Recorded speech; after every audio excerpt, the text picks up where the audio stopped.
Sueños robados, sueños que al poseerlos nos hacen lograr el escape de la esclavitud del trabajo. Emma y Sara inician una carrera de obstáculos cuya meta será el abrazo de las amantes. ¿Durará hasta la eternidad esa intensidad en el amor? El amor, qué curiosa criatura, nos encumbra y nos derriba en un instante sin piedad.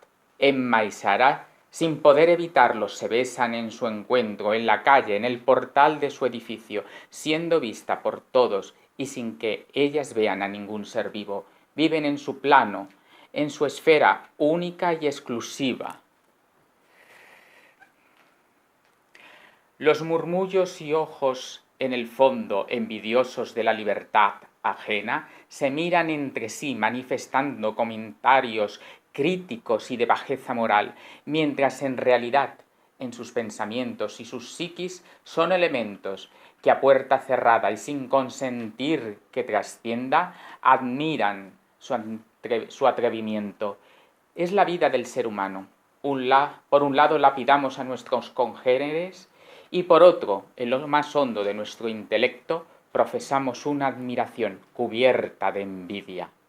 Suben escaleras a duras penas, entre juegos y cómplices arrumacos. Les cuesta llegar y cruzar el umbral de la puerta de su piso, mientras las vecinas las espían a través de sus mirillas, protegidas tras sus puertas envidiosas, y los vecinos las observan agazapados mientras se tocan un poco. A duras penas consiguen, con un empujón, cerrar el acceso a su casa. No esperan más. Al llegar a la mitad del pasillo, se quitan las ropas con avidez y se lanzan la una sobre la otra, y las dos sobre el más o menos impoluto suelo. Lo demás podemos imaginarlo. Cada mente en su prodigio le otorgará mayor o menor intensidad, siendo en mayor o menor medida más o menos generoso en la consumación de los juegos amatorios de las dos mujeres. Las paredes intentaban oír. Algún jadeo se les escapaba, jadeo que complacía al vecindario en su curiosidad. El silencio era casi sepulcral, conchavándose para poder percibir así hasta el más leve de los roces. El ansia del vecindario y la curiosidad morbosa que era la dueña de sus insulsas vidas les hacía intentar fusionarse con las paredes de sus hogares, apretando las orejas para adentrarse en las intimidades que quienes viven como sienten sin tener por vestiduras la hipocresía, amando siempre como son. Jamás tendrá vida propia quien se viste con la envidia.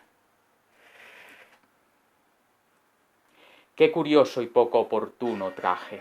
Los cuerpos materiales no pueden traspasar las paredes, pero tanto empeño pone el ávido vecindario que sus espectros, figuras aterradoras, atraviesan tabiques exhibiendo sus puntiagudas garras, rodeando en círculo perfecto a las dos amantes.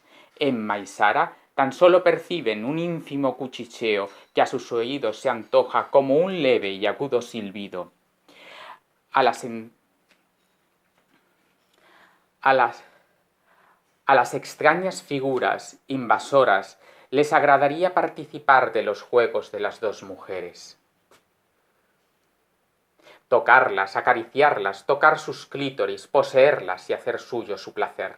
Mas al no poder lograrlo tan solo consiguen un regocijo amargo que no hace sino incrementar su malestar y animadversión. Gemía el vecindario como almas en pena al no lograr sus objetivos. Torturados eran por no cumplir sus propósitos. Nadie les hacía caso, se potenciaban entre sí. Torturados eran por no cumplir sus propósitos. Estaban solos. Deberíamos saber mirar y ver. Nos daríamos cuenta que los malévolos no tienen fuerzas, que están solos en sus malévolas actuaciones, que no tienen más que sus pobres ironías y sarcasmos, indicativos de su pobreza intelectual y poco valor. que en el fondo viven en el pánico y llenos de perjuicios solitarios. La luz da lugar al crepúsculo y con él entra en juego la oscilación de las sombras, otorgando misterio y enigma a las calles y plazas y a los ángulos de las casas.